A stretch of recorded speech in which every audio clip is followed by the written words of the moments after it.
De quoi va-t-on parler ce matin?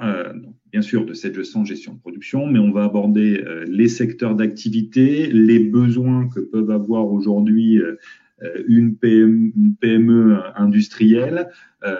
On passera du temps aussi sur la partie fonctionnelle avec quelques points de présentation du produit.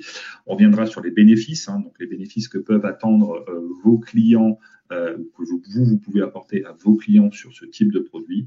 Et les secteurs d'activité, les besoins. Donc aujourd'hui, les secteurs d'activité, sachez que Sedge100 gestion de production, on intervient sur tout secteur d'activité industrielle.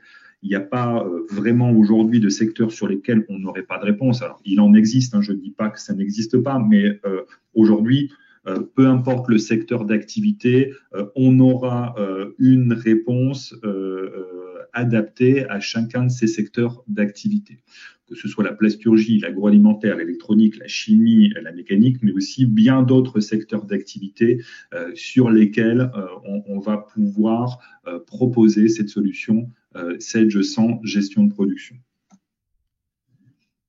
C'est surtout une solution qui va répondre à des besoins, à des attentes de vos clients qui sont dans ce domaine industriel. Notamment, on a pu nous lister un certain nombre d'attentes et de besoins.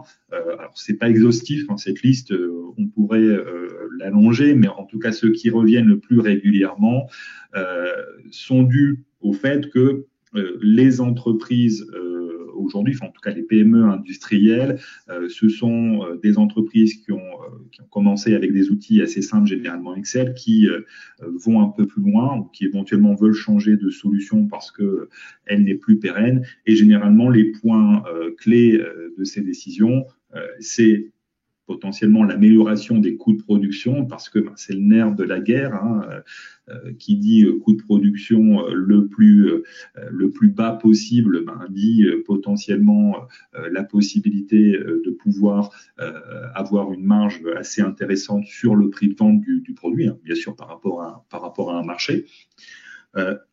De pouvoir aussi suivre en temps réel la production, parce que tout simplement, si je veux avoir un coût de revient, un coût de production qui soit le plus proche de la réalité, il faut que je puisse remonter de l'information. Et cette information, j'ai besoin de la remonter le plus rapidement possible pour pouvoir très rapidement savoir où j'en suis, quel est en tout cas le coût, les dérives, pouvoir aussi corriger ces dérives assez rapidement.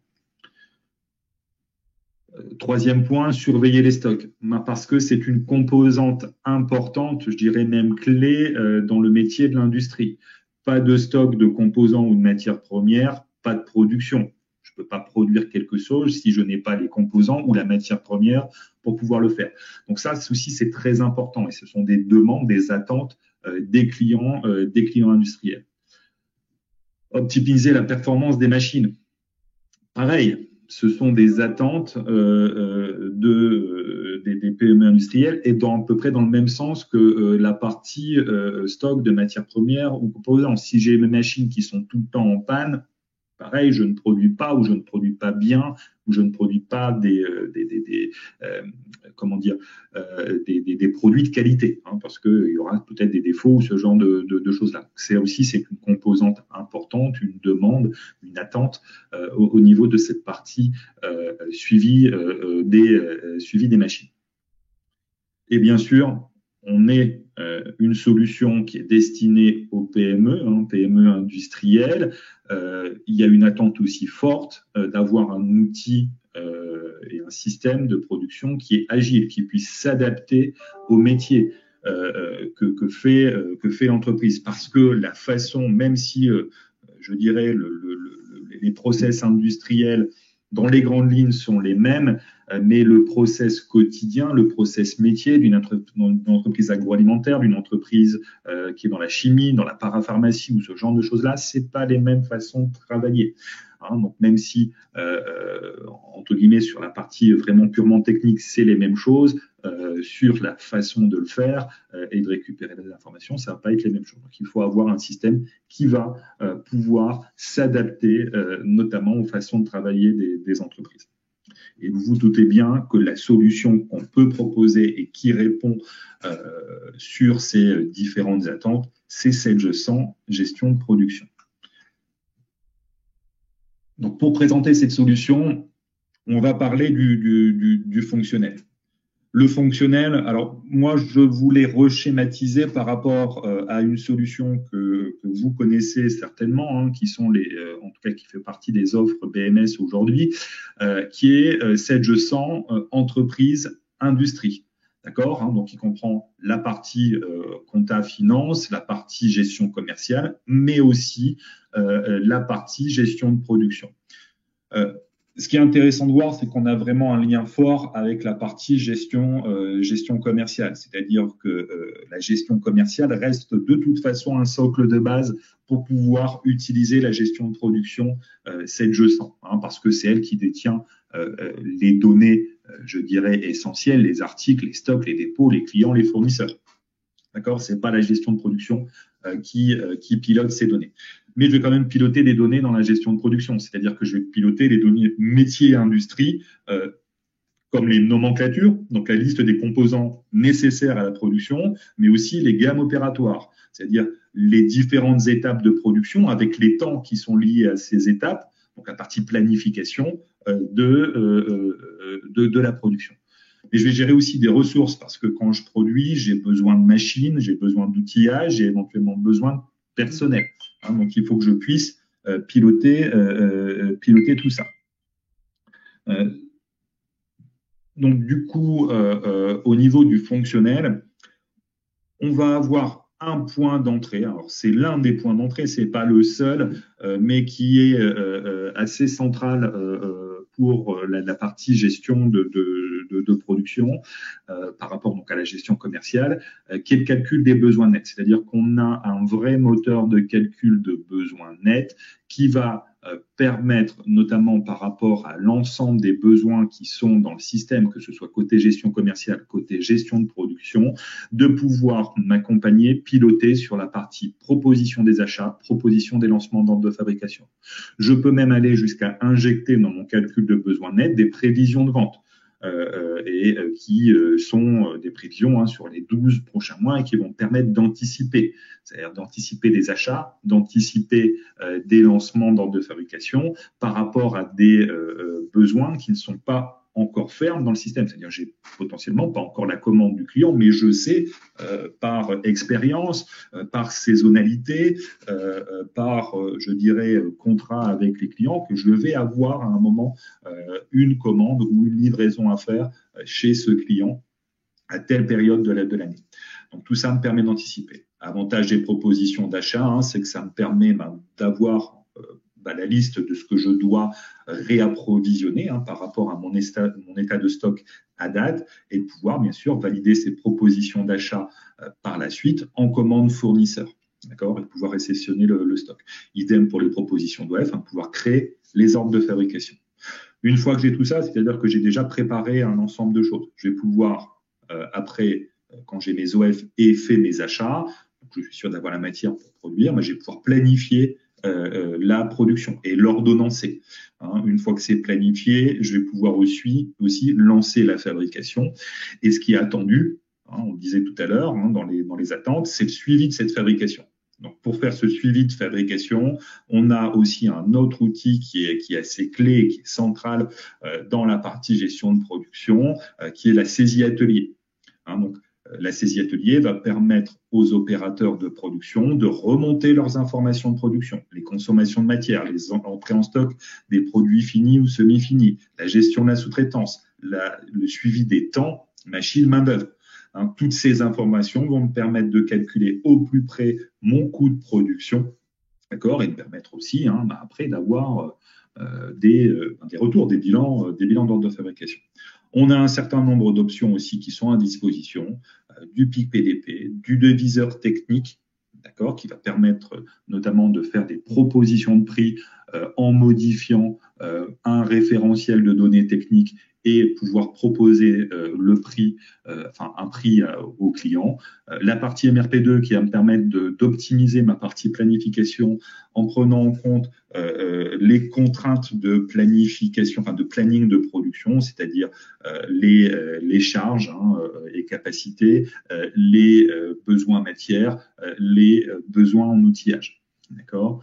La partie GMAO, donc gestion de la maintenance pour les machines de production, donc pouvoir suivre la maintenance de mes machines, côté préventif, côté curatif. Le contrôle qualité, pouvoir aussi suivre la qualité de ma production par des contrôles et des gammes de contrôles au niveau de ma production, mais aussi pouvoir mettre en place des dossiers de non-conformité pour pouvoir notamment suivre la remise, je dirais, aux normes d'une qualité qui est à revoir au sein de l'entreprise, pas particulièrement au niveau de la production, mais c'est en tout cas on peut l'utiliser pour le faire. Dernier point, on a aussi un outil qui est transversal à tout ça et qui va permettre notamment de faire la partie analyse décisionnelle, qui est Sage BI Reporting. Notamment, ce que vous connaissez, c'est connecté à la comptabilité Sage 100, à la gestion commerciale Sage 100, mais aussi à la gestion de production Sage 100. Donc, je peux aussi avoir un connecteur Sage BI Reporting pour la gestion de production. Fonctionnel, on va aller dans le détail. Et je vais essayer de vous le présenter de façon assez simple au travers de trois étapes qui sont des étapes à peu près logiques dans toutes les industries. C'est qu'à un moment, je dois préparer les choses avant de pouvoir produire. Je vais réaliser, donc je vais produire. Et une fois que j'ai produit, je vais essayer de comprendre ce qui s'est passé et d'analyser ma production. Donc pour en parler, comment dire, j'ai refait ici ce petit tableau dans lequel j'ai la partie préparée, réalisée, analysée, et dans chacune de ces parties, j'ai des besoins que peuvent avoir vos clients, et bien sûr, j'ai les réponses fonctionnelles et le bénéfice que peuvent récupérer les clients grâce à ce fonctionnel. Déjà, première chose, j'ai la partie en termes de besoin, maîtriser les données techniques, c'est-à-dire les gammes, les nomenclatures au niveau de la production. D'accord. Bien sûr, on gère ce fonctionnel-là. L'objectif en bénéfice, c'est de pouvoir maîtriser le savoir-faire de l'entreprise. Comment ça se passe? Je vais ouvrir ma gestion de production pour vous montrer tout ça. J'aurais dû l'ouvrir avant. Hop.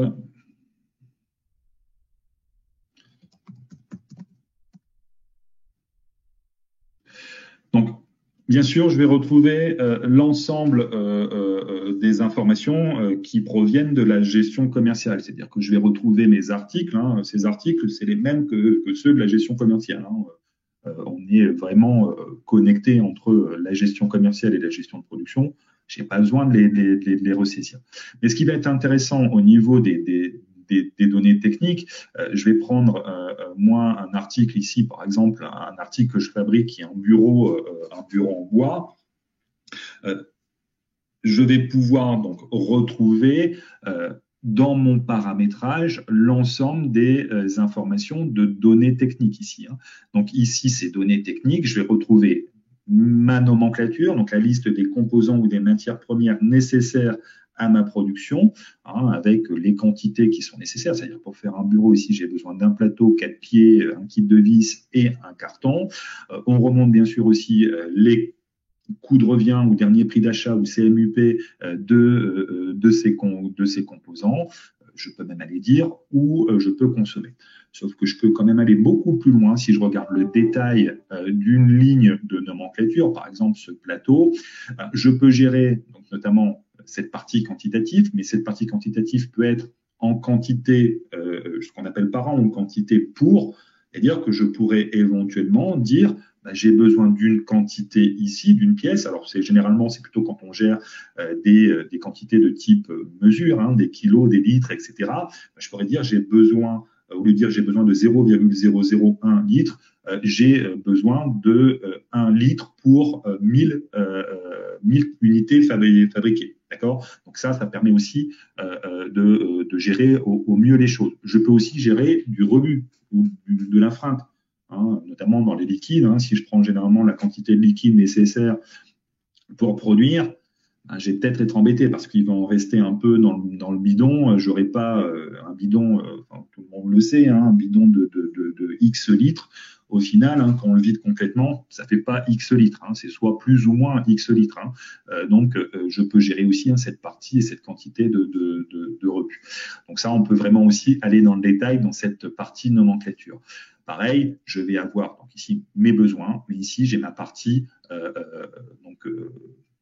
gamme opératoire, donc avec les étapes de production, mais surtout les temps qui sont liés à chacune de ces étapes. Donc, je vais pouvoir, si je rentre dans le détail ici, aller gérer cette partie donc de découpage, mais aller gérer la partie planification, gérer le temps de réglage, c'est-à-dire le temps fixe lié à cette production. Peu importe que je lance 1, 2 ou 100 quantités ou 1000 quantités, j'ai ici 1 heure de réglage à faire. Et mon temps variable de production, donc là par rapport à la quantité qui a été lancée, ce temps va varier. Alors, spécifiquement par rapport à la quantité qui est lancée, c'est par rapport aussi au mode de gestion. Ici, c'est par rapport à un temps unitaire, donc le temps pour faire une découpe. Ici, ça me prend ce temps-là.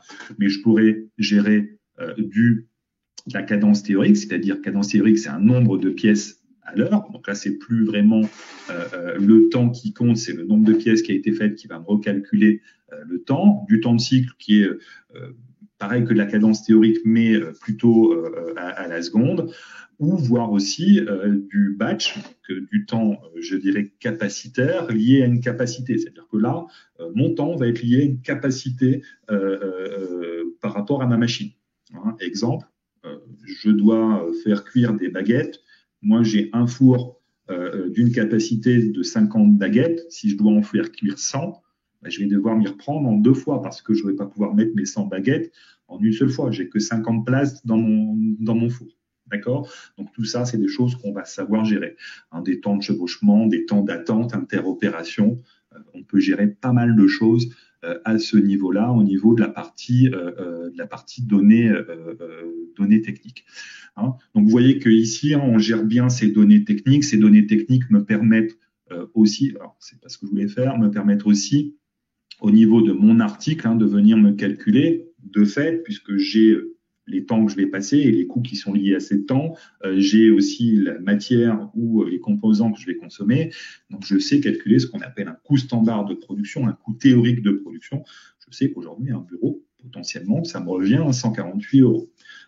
Théoriquement. Hein. Après, on verra ça au niveau de la partie production et du déclaratif de production. Donc, je reviens ici à ma présentation. Bien sûr, on a la partie anticipée avec la partie prévision. Hein. Ça me permet d'avoir une meilleure prévision commerciale au niveau de l'outil et de pouvoir, comme je disais, anticiper tout à l'heure. La possibilité aussi, en termes de besoins, donc, des besoins de garantir la disponibilité des matières. Je vous l'ai dit tout à l'heure, il faut que j'ai la matière ou les composants pour pouvoir produire, de pouvoir aussi connaître les disponibilités des ressources, maîtriser aussi et réduire ses stocks, hein, parce que généralement le réflexe c'est de surstocker pour s'assurer un stock, mais le surstockage, ça a un coût hein, au final, donc ça peut être des fois embêtant au niveau de l'entreprise. Et pour ça, on a le CBN qui va me permettre notamment d'apporter comme bénéfice à l'entreprise l'anticipation des besoins clients, de vérifier l'adéquation de la fabrication et des approvisionnements avec les besoins clients, de réduire aussi les stocks, donc le coût hein, de possession de ce stock, et surtout d'éviter les ruptures.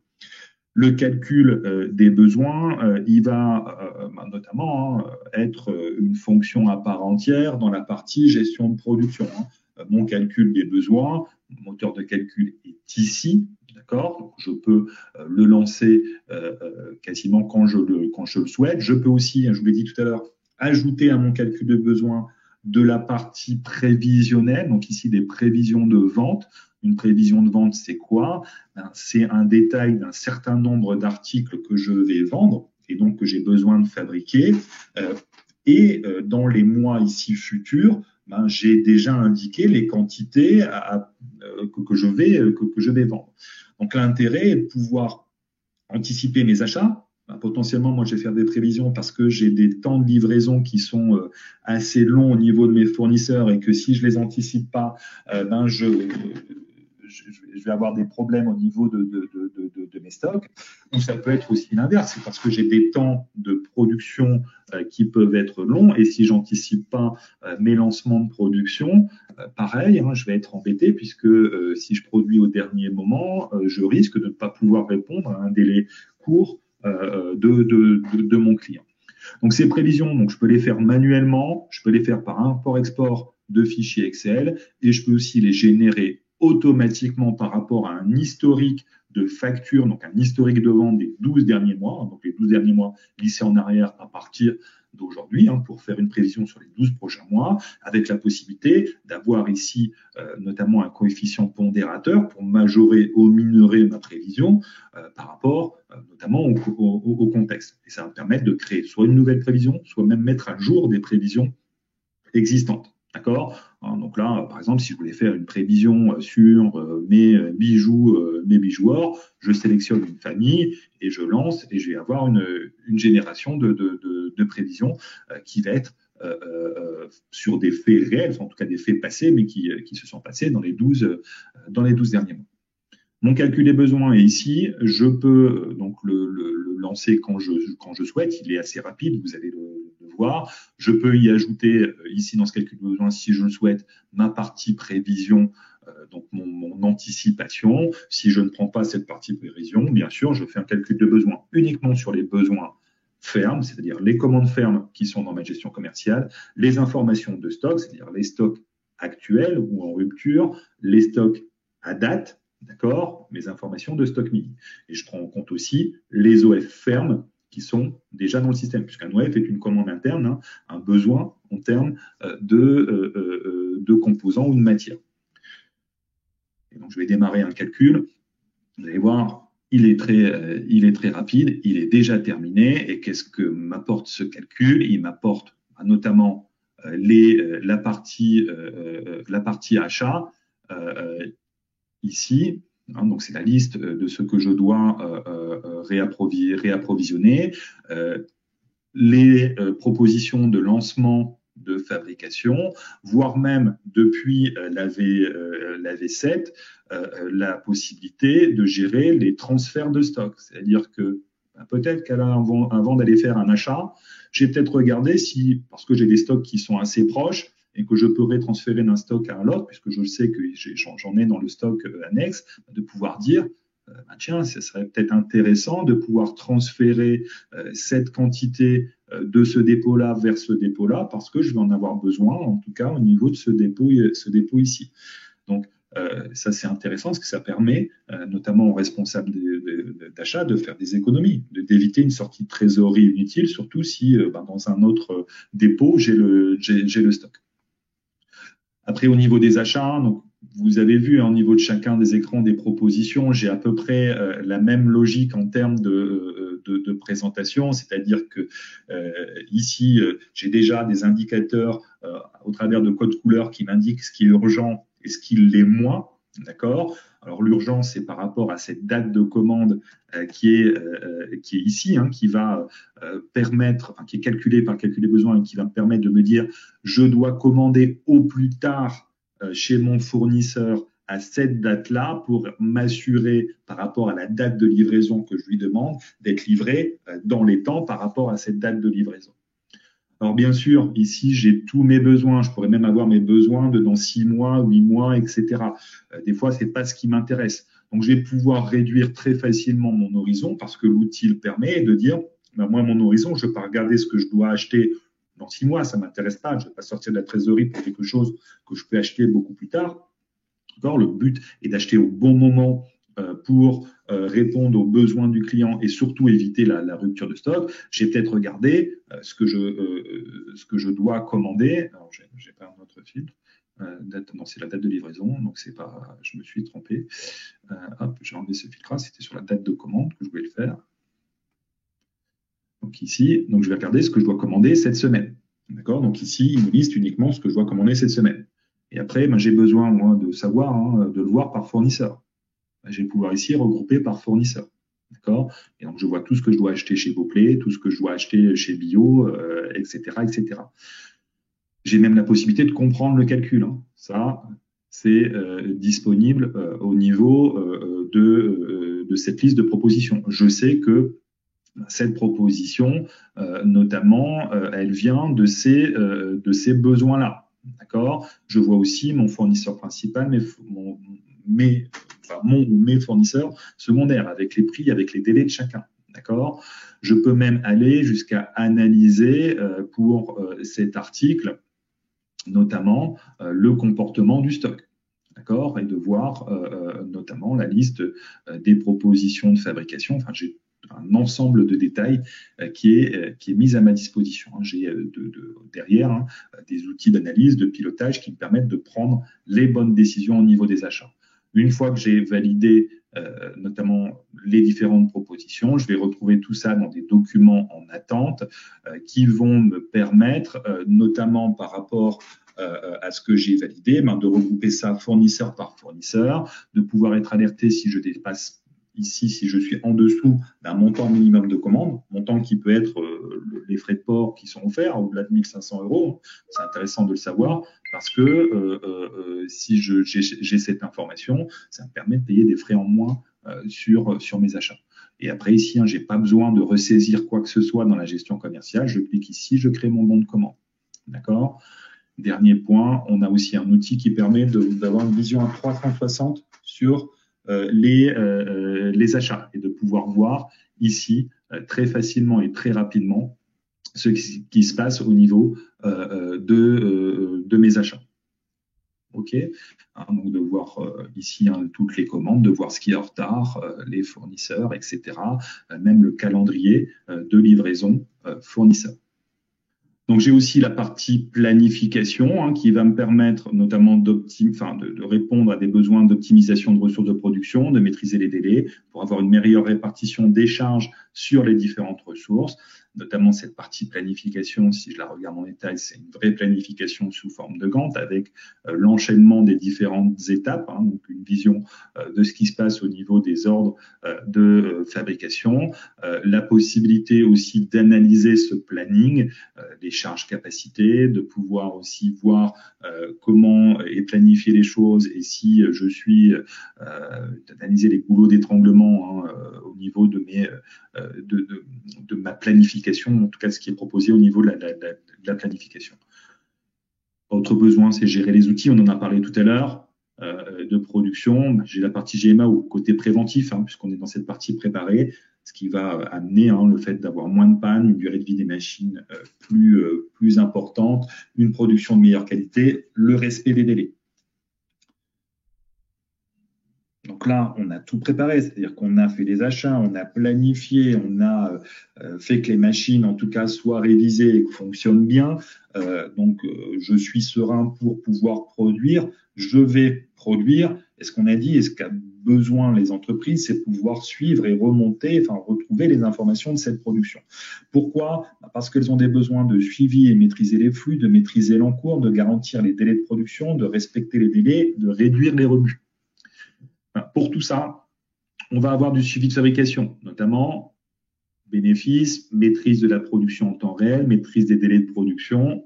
On a plein d'états qui sont déjà à disposition en standard dans l'outil de gestion de production. Et puis on a une liste ici, alors il y en a encore quelques-uns au-dessus, qui va permettre à vos entreprises de pouvoir avoir et faire ce suivi de production.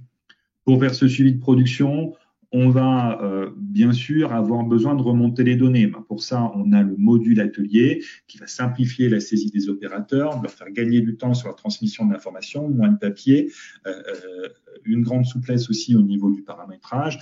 Pourquoi au niveau de la saisie atelier, je vais avoir ici un outil qui peut se mettre sur un écran tactile, sur une tablette PC, enfin une tablette Windows, qui peut aussi se mettre avec des douchettes ou ce genre de choses-là, qui va permettre à l'opérateur de faire ses saisies de production. Donc là, on voit un exemple de résultat de saisie. Donc il va juste lui faire son déclaratif, déclaratif de production, déclaratif de consommation, etc., etc. L'ensemble des déclaratifs que l'on peut prévoir, mais surtout, c'est que ces façons de saisir sont 100% paramétrables. On a un éditeur des scénarios ou des workflows de saisie qui est à disposition au niveau de la gestion de production, qui va vous permettre, vous en tant que partenaire, d'apporter de la valeur ajoutée sur cette partie saisie en modélisant pour le client, au travers de cet outil, un nouveau scénario de saisie. D'accord ? Donc, vous voyez ici un exemple, ça se modélise comme ça, et que c'est, je vais pouvoir prendre des décisions, si c'est bon ou si c'est pas bon, etc. Je vais pouvoir aller très loin. On va pouvoir aussi gérer la sous-traitance, donc apporter un bénéfice sur le suivi des flux externes, d'accord ? Parce que quand je produis, il y a des fois, je ne peux pas tout produire chez moi. Je suis obligé de le sous-traiter chez quelqu'un d'autre.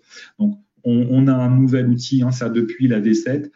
On a refondu complètement la partie sous-traitance avec un menu qui est complètement dédié à cette partie sous-traitance, qui va permettre notamment de voir par rapport aux opérations que je dois sous-traiter, d'avoir la liste des commandes de sous-traitance que je dois faire. Donc c'est piloté, c'est proposé. J'ai pas besoin de chercher après, c'est l'outil qui me le propose. De pouvoir aussi gérer la gestion des décimales, parce que par rapport moi à mon besoin de production, le besoin de mon fournisseur est peut-être pas le même. Moi, je produis des quantités, et notamment, par exemple, on va prendre l'exemple des bureaux. Moi, je produis 4 bureaux. Si mon client me dit, moi, ma prestation, elle est en heures, et c'est-à-dire que pour peindre un bureau, je mets une demi-heure. Je suis pas sur la même gestion d'unité. Donc, je vais pouvoir gérer les besoins. C'est-à-dire que je pourrais dire ici, c'est 0,5 qui correspond à 0,5 heures par rapport à l'article de sous-traitance qui est ici. Et donc, tout ça va s'adapter à mon besoin. Donc, si je dois, ici, on le voit, ça a recalculé les choses. Donc, si je reprends mon exemple de tout à l'heure, je dois peindre 4 bureaux. Il me dit que c'est des prestations à l'heure d'une demi-heure. Si je dois peindre 15 bureaux, ça va me faire, notamment au niveau de la commande, une commande de 2 heures. D'accord ? Tout simplement. On va pouvoir aussi gérer la partie commande. Une fois que j'ai commandé, moi, j'ai peut-être besoin d'expédier des composants à mon fournisseur, mais on va pouvoir le gérer au travers de la partie expédition, pouvoir éventuellement ajouter manuellement des choses, pouvoir gérer des quantités multiples. On parlait tout à l'heure de bidons ou éventuellement de cartons. Moi, j'ai des cartons de vis, je vais pas commencer à notamment prendre mes vis une par une. Je vais peut-être lui envoyer le carton directement. Donc, on a la possibilité de gérer ces multiples d'expéditions. Pareil, une fois que j'ai expédié la matière, moi j'attends que mon sous-traitant me renvoie le produit, notamment si je prends mes bureaux, le bureau qui est peint. Voilà, donc je vais pouvoir gérer ces retours de sous-traitance au travers d'un écran qui va me permettre vraiment faire une saisie à 360 degrés, de pouvoir faire la réception du produit fini ou semi-fini, faire des réceptions multiples, c'est-à-dire totales ou partielles, de gérer aussi la consommation de ce qu'il a consommé. Si moi je lui par exemple envoyer un peinture, il peut me dire j'ai consommé autant de peinture, de gérer bien sûr les numéros de lot, numéro de série, aussi bien en entrée en sortie, la transformation aussi automatique de la commande de sous-traitance qui est en gestion commerciale en BL, puisque j'ai le retour, et l'édition des bordereaux de réception. J'ai aussi un outil qui va me permettre de superviser la partie sous-traitance, donc de pouvoir, au travers d'un écran pareil central, d'avoir une vision à 360 degrés de ce qui se passe sur la partie sous-traitance. Quelles sont mes commandes en cours, qu'est-ce qui a déjà été expédié, qu'est-ce qui a déjà été retourné, de voir aussi les différentes opérations qui sont sous-traitées, pouvoir voir tout ça. La traçabilité aussi qui est très importante. Alors pas pour tous les métiers industriels, mais il y a certains métiers industriels où la traçabilité est importante. Je pense notamment à l'agroalimentaire, à la partie pharmaceutique, à l'électronique, etc., où ils ont en tout cas des besoins de suivi, soit de numéro de lot, soit de numéro de série, mais surtout de pouvoir très facilement et très rapidement remonter la traçabilité d'un numéro de lot ou d'un numéro de série. Et ça, on va pouvoir le faire très facilement au niveau de la gestion de production, puisque je vais faire mon déclaratif. On l'a vu tout à l'heure au niveau de la saisie atelier. Donc, je vais déclarer que j'ai consommé tel produit et avec tel numéro de lot ou tel numéro de série. Et tout ça, je vais pouvoir très facilement le retrouver dans l'outil. C'est-à-dire que dans mon suivi de fabrication, j'ai ici cet outil qui s'appelle traçabilité, qui me permet de faire une analyse de cette traçabilité des numéros de lot et des numéros de série. Supposons que moi j'ai un fournisseur qui me dit le numéro de lot que tu m'as acheté, il y a un problème dessus. Donc, du coup, moi, il faut rapidement que je sache éventuellement si j'en ai encore en stock, si je l'ai consommé dans des fabrications. Et vraiment plus loin du loin, savoir si j'ai expédié un produit que j'ai fabriqué qui a consommé ce numéro de lot-là à un client, ça pourrait être dangereux. On est dans le cas en ce moment, notamment les Kinder Surprise, les pizzas Buitoni, c'est à peu près ce cas-là. C'est-à-dire que moi ici, je veux voir le problème que j'ai et savoir si j'en ai encore ici. Ah oui, j'en ai encore en stock. Ce numéro de lot-là, c'est un jus de citron. Il me reste 85 litres en stock. Il est rentré à telle date. Il a une date de péremption à telle date. Je l'ai consommé dans telle fabrication. Alors, c'est pas des Kinder Surprise ici, c'est des confitures. C'est ce jus de citron, je sais chez qui je l'ai acheté, d'accord, et quand. Et aussi, je sais que j'ai vendu notamment une confiture de fraises qui a consommé ce jus de citron à tel client. Ce serait peut-être bien de rappeler le client pour lui dire attention, ce produit-là, il y a un problème, mets-le en quarantaine mais surtout ne le vends pas parce que on peut avoir des problèmes avec ce produit.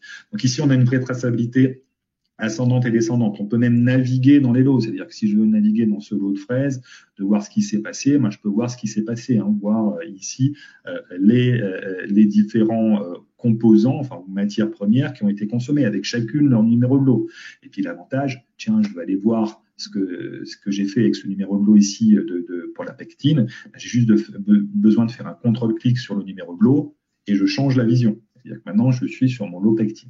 On a un vrai atout, un vrai outil intéressant pour les entreprises qui ont besoin de gérer cette partie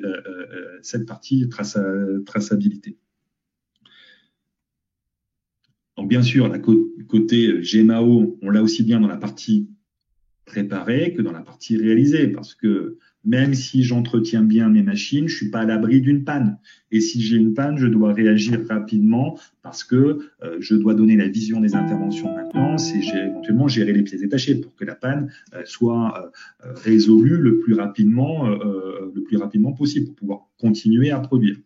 Je vais aussi avoir besoin de qualité pour sécuriser le processus de production, pour améliorer en continu mes processus de production.